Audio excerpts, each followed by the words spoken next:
អ្នកណាឈ្មោះហាក់ស៊ីណាតមករឿងអីមកខ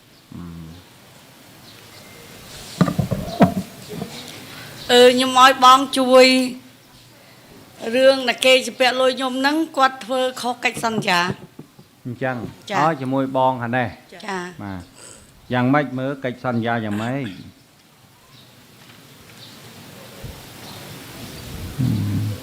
មកនិយាយមកបងស្ដាប់យ៉ាងម៉េចគាត់ថាគាត់ជពាក់លុយបងហ្នឹងថាគាត់សងថ្ងៃទី12ខែ12ថ្ងៃទី26គាត់ប្រគល់លុយឲ្យបង3លានហើយដល់ពេលរស់ហើយដល់ថ្ងៃកំណត់ខ្ញុំមកយកគាត់ថាសុំពជាពេលអញ្ចឹងចាពាក់កណ្ដាលខែ1ហើយដល់ពេលពាក់កណ្ដាលខែ1អត់ទេសុំមកថ្ងៃទី26វិញឥឡូវដល់ថ្ងៃហើយនៅចាឥឡូវដល់ថ្ងៃហើយនៅដល់យូរហើយហ្នឹងដល់ថ្ងៃហើយហួរហើយបងយ៉ាងម៉េចបានអញ្ចឹងសូមជម្រាបប្រសាសន៍លោកប្អូនខ្ញុំជពាក់គាត់1600លើកទី1សងគាត់1លានគាត់អត់យក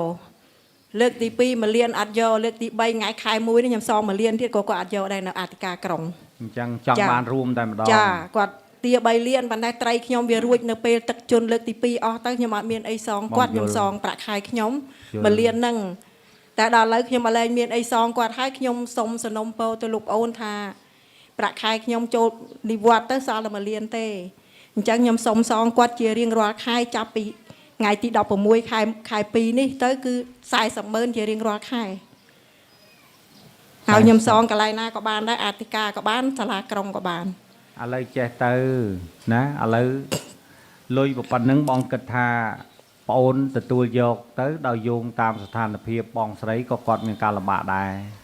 ហើយយើងដឹងថាកន្លងមកដោយសារគ្រោះធម្មជាតិត្រីមួយចំនួននៅក្នុងខេត្តរបស់យើងវារួចមែនចាយើងទុកអត់ទាន់ទេទឹកវាធំណាស់បាទរួចគ្រប់កន្លែងទាំងអស់អញ្ចឹងអានឹងយើងត្រូវទទួលស្គាល់ការលំបាកទាំងអស់គ្នាណាឥឡូវចេះព្រមទេបងអត់ព្រមឯងចង់បានរបៀបម៉េចព្រោះឯងចេះពេលលើកទី1គាត់ប្តឹងគេបានលុយពី10លានគាត់ថាបកគលលុយឲ្យប្អូនហ្នឹងពាក់កដាលប្អូននៅរងចាំលុយហ្នឹងដល់ពេលលុយហ្នឹងបានមកពី10លានហើយគាត់នៅឲ្យប្អូនតែ1លានទេហើយតាំងធ្វើតាំងពី2019ជពាក់ប្អូនមិនទុកជពាក់ឥឡូវណាហើយតិចថាជពាក់អញ្ចឹងអីតិចថាទៅផ្ទះប្អូនអូនហើយបងអត់មានលុយទេអត់មានប្រាប់អីមួយម៉ាត់សោះហើយតិចថាទូរស័ព្ទទេមិនថាអត់ស្គាល់លេខទូរស័ព្ទទេតិចថាអូនហើយបងអត់មានលុយទេអញ្ចឹងចាំថ្ងៃនេះថ្ងៃនោះឬខែនេះខែនោះអញ្ចឹងទៅខ្ញុំក៏មិនខឹងដែរតែដល់ពេលគាត់កលិចកលុចគាត់អត់មានទៅជួបយើងមិនតិចសោះគាត់ទៅពាក់លុយយើងហើយគាត់អត់មានដែលទៅជួបយើងហើយនិយាយឲ្យមនុស្សរាប់អានគ្នាសោះគាត់ធ្វើបាបខ្ញុំបងសួរពេលខ្លះអាឡ័យទៅរៀបរាប់ទៅយកចិត្តទុកដាក់មួយបងអូនគាត់មានទេណាមិនចាំបាច់យកចិត្តទុកដាក់គាត់ទេទូរស័ព្ទមកទេទូរស័ព្ទមកបានហើយឥឡូវវាខុសរឿងលុយនឹងអត់មានបកគលឲ្យខ្ញុំសោះខ្ញុំជួលកូនជាងផងអីផងឥឡូវចេះតាខ្ញុំរស់សងគេបងគិតថាឥឡូវបងស្ទង់លទ្ធភាពមើលតើបងមានទេមានលទ្ធភាពរបៀបម៉េចសងជាដំណាក់កាលទៅខ្ញុំអត់មានអីដុំទេលោកបង3លានណាលុយទាំងអស់វា1600អត់ទាន់មានបានអីសោះតាំងពី2019បើ1600វាមិនមែន3លានទេ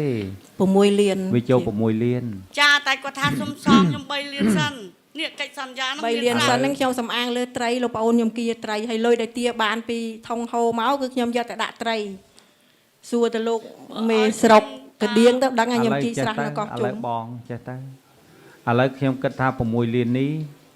ក្មួយបើសិនជាបងខាងនេះគាត់មិនមានលទ្ធភាពឲ្យទាំងដុំទេយើងឲ្យគាត់ឲ្យជាដំណាក់កាលទៅប្រហែលខែបងត្រូវគោរពតាមកិច្ចសន្យាកុំនិយាយជាមួយគេឲ្យសន្យាចោល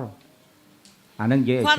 ខ្ញុំខែ1នេះខ្ញុំសងគាត់1លានស្ដាប់សិនខែ1ខ្ញុំសងគាត់1លានបើគាត់យកបើសិនគាត់យក3ដំណាក់កាលអស់3លានបាទតែគាត់អត់យកឥឡូវបើគេមិនយកអានឹងវាជារឿងមួយទេឥឡូវខ្ញុំឲ្យបងបណ្ឌិតលទ្ធភាពឥឡូវនេះបងគិតថាបើលុយជាង6លានជាងដូចជា6លាន400000ចាបាទ6លាន400000នេះចែកចេញជាប្រមាណដំណាក់កាលទៅហើយដល់ខែឲ្យគេទៅជៀសវាងកុំឲ្យមានបញ្ហាកម្មពីអីទៀតចឹងខ្ញុំសុំសងមួយខែ400000លោកប្អូនចាប់ពីថ្ងៃទី16ខ្ញុំគិតអញ្ចឹងឯងគិតជាដំណាក់កាលទៅគិតជាដំណាក់កាលខ្ញុំអ្នកចាញ់ឲ្យគេទាំងអស់ឥឡូវបងសួរឯងអាបានតិចហើយនឹងអាអត់នឹងតើយកមួយណាខ្ញុំថាបើថាគាត់អត់ខ្លាំងខ ខ្ញុំសុកចិត្តលុយប៉ុណ្ណឹងខ្ញុំបងចោលចាត់ទុកតែធ្វើបុណ្យឲ្យគាត់ចោះសុកចិត្តខ្ញុំនៅលហាមទៀតខ្ញុំជពាក់គេខ្ញុំនៅរកសងទៀតមិនកលិចកលុយដូចគាត់ទេធ្វើផ្ទះមិនបានលុយ100ជាតិពិតជពាក់នេះខ្ញុំមិនបានជពាក់គាត់ទេប្តីខ្ញុំអ្នកជពាក់ឲ្យលេខទូរស័ព្ទអីប្តីខ្ញុំអ្នកមានខ្ញុំអត់មានលេខទូរស័ព្ទគាត់ទេតែខ្ញុំចេញមកជំ ឥ នួ ឡូ ស វបងប្រុសនៅណា គាត់លេបថ្នាំសរសៃប្រសាទរបង ធ្វើទូ គាត់ ជាប់ជាងឲ្យខ្ញុំមិនអោយលុយអី100ហង គាត់ឈឺច្រើនទឹកនោមផ្អែមផងឥឡូវហ្នឹងគាត់តបៅអីជើង នៅ តបៅ ចំពោះមុខអ៊ំអត់មានមកទៅជែក ខ្ញុំចេញជំនួស របៀបយើងនៅកន្លែងវាលទេណានៅមុខអ៊ំត្រូវនិយាយឲ្យមានក្រមសីលធម៌ណាសំដីសំដៅរឹកពីឲ្យមានរបៀបរបបតន់អត់មែនដូចឯងទៅនិយាយគ្នានៅតាមផ្លូវទេរឿងឯងនិយាយតាមផ្លូវជារឿងរបស់ប្អូន ចា តន់នៅចំពោះមុខអ៊ំត្រូវរៀបចំឲ្យបានល្អនិយាយឲ្យថ្លៃថ្នូរក្នុងរបៀបរបបជាជនជាតិយើងឥឡូវបងជពាក់គេបងត្រូវតែប្រឹងប្រែងណាបងមិនមែនជពាក់គេហើយបងនិយាយជាមួយគេថ្ងៃនេះថ្ងៃនោះទេខ្ញុំមិនកាន់ជើងខាងនេះទេប៉ុន្តែបើយើងអត់ដូចប្អូនស្រីខាងនេះខ្ញុំទទួលស្គាល់អ្វីដែលនិយាយនេះវាពិតជាត្រឹមត្រូវបើអត់ប្រាប់ថាអត់មានថ្ងៃណាប្រាប់ថ្ងៃហ្នឹងអាហ្នឹងបានជាភាពត្រឹមត្រូវដល់ពេលយើងអត់ហើយយើងមិនទៅជួបគេមិនទៅគេទៀតអាហ្នឹងយើងគិតយ៉ាងម៉េច អត់ វិញ បានទេប៉ុន្តែខ្ញុំទេទៅជម្រាបលោកអធិការក្រុងលើកហេតុផលប្រាប់គាត់ថាខ្ញុំ ប៉ុន្តែ ត្រី បង វារួ ត្រូវ ចអ ដឹង ស់ បងមិនមែនខ្ចីអធិការក្រុងទេគឺបងខ្ចីម្ចាស់លុយនេះ គាត់ប្តឹងខ្ញុំនៅអធិការ បាទប្តឹងនៅអធិការប៉ុន្តែបងត្រូវប្តឹងត្រូវតេតងមកម្ចាស់លុយទេបងមិនមែនប្តឹងមិនមែនបងតេទៅអធិការក្រុងទេអធិការក្រុងមិនមែនម្ចាស់បំណុលបងឯណា ចា បាទឥឡូវបងបណ្ឌិតលទ្ធភាពទៅការជពាក់វគ្គវិនគេនេះកុំឲ្យវាមានកម្មពៀទៅថ្ងៃមុខទៀតឥឡូវខ្ញុំសងចង់ជម្រាបសួរបងទេឥឡូវបងបណ្ឌិតលទ្ធភាពទៅដើម្បីខ្ញុំសម្រុះសម្រួលមួយក្មួយខាងនេះវាក៏មានចិត្តទលំទលាយដែរបើបងអាសាតាក់ទងវាប្រហែលមិនប្តឹងមកដល់ខ្ញុំទេរឿងនេះខ្ញុំដឹងច្បាស់ណាស់អញ្ចឹងឥឡូវបងបណ្ឌិតលទ្ធភាពស្រួលខ្ញុំនិយាយជាមួយក្មួយស្រីខាងនេះវិញយើងកុំយកអ្វីដែលពាក់ព័ន្ធជាមួយនឹងចិត្តរបស់យើងយើងត្រូវយកដំណោះស្រាយនេះជាបន្ទុករបស់យើងក្នុងការដោះឲ្យគេអានឹងបានត្រឹមត្រូវបាទហេតុផលខ្លះទទួលយកបានណាបងហេតុផលខ្លះមិនអាចទទួលយកបានទេបាទដែលបងនិយាយមកខ្ញុំថ្លឹងណាស់បាទឥឡូវលុយនេះវា6លាន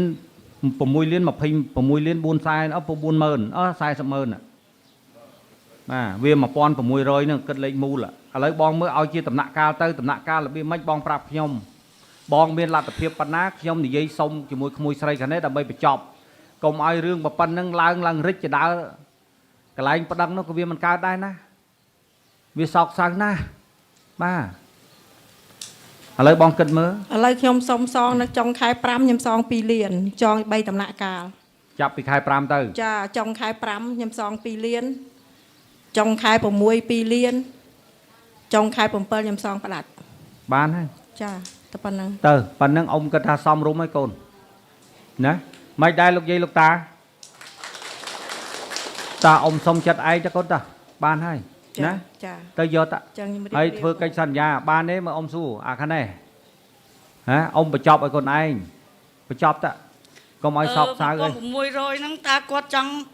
ប្រហែលខែបានឲ្យអស់ 3ដងរហូតពីចុងខែ5រហូតដល់ខែ7ចុងខែ5ចុងខែ6ចុងខែ7ចែកជា3កលៈណាកូនណា ធ្វើមិនក៏ដោយកុំឲ្យខុសពាក្យសន្យាដូច ទេថ្ងៃហ្នឹងមានអ៊ំជាសាក់សីណាបង ចា ខ្ញុំជាសាក់សីណា ចា តែអ៊ំសុំចិត្តកូនឯងទៅផ្ដល់លទ្ធភាពឲ្យគាត់ណាកូនណាបានហើយចឹងតោះធ្វើកំណត់ហេតុបញ្ចប់ឲ្យគាត់ផងហើយធ្វើកិច្ចសន្យាប្រតិមេដៃទាំងពីរណាតាទុកហើយមើលទុកផងអញ្ញាធរតម្កល់ទុក